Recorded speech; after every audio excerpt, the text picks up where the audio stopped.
बहुत ही सम्मानित मंच, मेरे सामने उपस्थित मेरे देवतुल्य बुजुर्गों,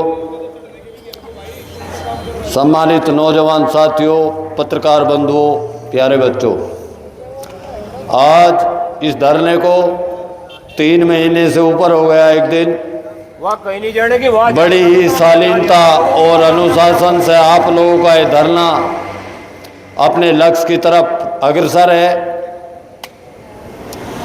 ना विश्वास की कमी है, ना साहस की कमी है। देखते ही बनता है, दिन प्रतिदिन आप लोगों की संख्या ये साबित करती है कि हमारे हौसलों से बड़ी कोई चुनौती नहीं है। आपके हौसले ये साबित कर रहे हैं कि दुनिया का आने वाला कोई भी तूफान आपके हौसलों को नतमस्तक नहीं कर सकता।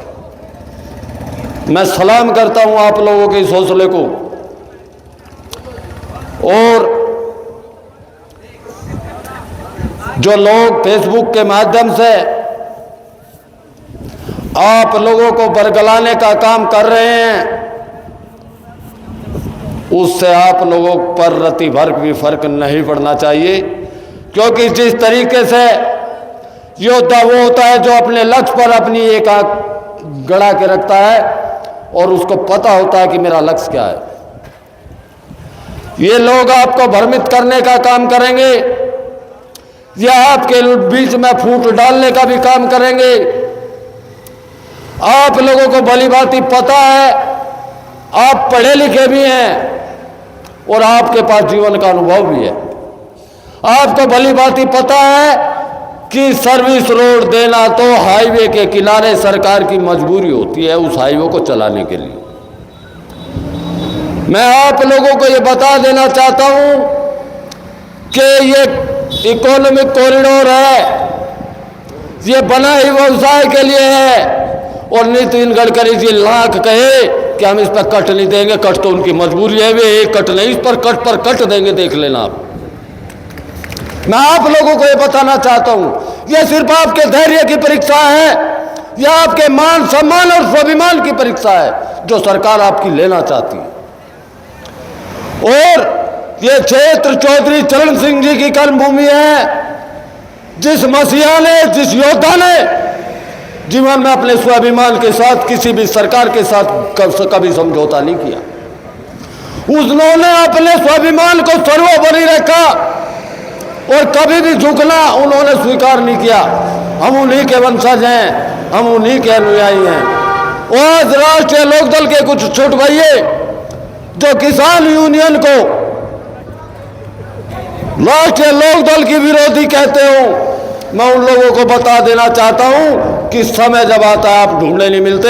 ये राष्ट्रीय किसान यूनियन के योद्धा राष्ट्रीय लोकदल को उठाने का काम करते हैं। अभी आप देश के हालात देख रहे हो, चारों तरफ देश में हाहाकार है। आज देश क्रांति के मुहाने पर खड़ा है।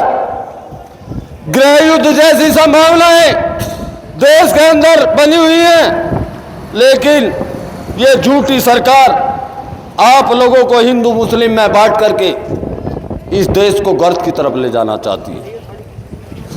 मैं आप लोगों को इस कट के माध्यम से संबंध करते हुए कुछ पंक्तियां आपको समर्पित करना चाहता हूं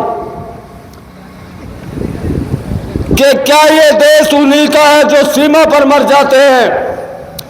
क्या ये देश उन्हीं का है जो सीमा पर मर जाते हैं, अपना खून बहाकर टीका सरहद पर कर जाते हैं?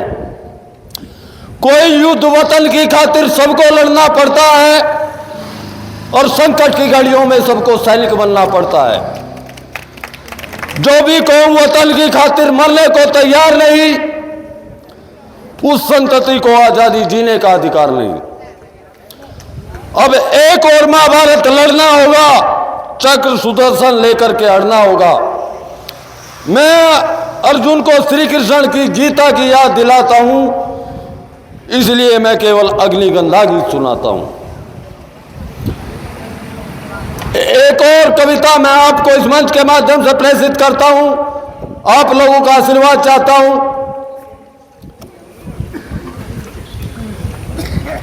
इन लोगों ने, इस सरकार ने जो काम इस देश के अंदर किया है वो आपको बताना चाहता हूं। जातिवाद को बढ़ा बढ़ा कर राज्य विषमता बांट रहे और निर्मम द्रोण एकलव्यों के रोज अंगूठे काट रहे। और हमने तो सत्ता सौंपी थी, तुमने फर्क व्यवस्था कर दी। हमने तो सत्ता सौंपी थी, तुमने फर्क व्यवस्था कर दी। और हमने न्याय व्यवस्था दी थी, तुमने नर्क व्यवस्था कर दी। हर मंजिल थैली कर डाली, गंगा भी मैली कर डाली। हर मंजिल थैली कर डाली, गंगा भी मैली कर डाली। और शांति व्यवस्था हास्य हो गई और विस्फोटों का भाष्य हो गई। आज अहिंसा वनवासी है, कायरता के घर में दासी है। आज अहिंसा वनवासी है और कायरता के घर में दासी है। और न्याय व्यवस्था भी रोती है, गुंडों के घर में सोती है। गांधी को गाली मिलती है, डाकू को ताली मिलती है। क्या आपराधिक चलन किया है, संविधान का भी अपहरण किया है। इन्हीं बातों के साथ मैं अपनी वाणी को विराम देता हूं। जय हिंद, जय भारत, जय किसान यूनियन।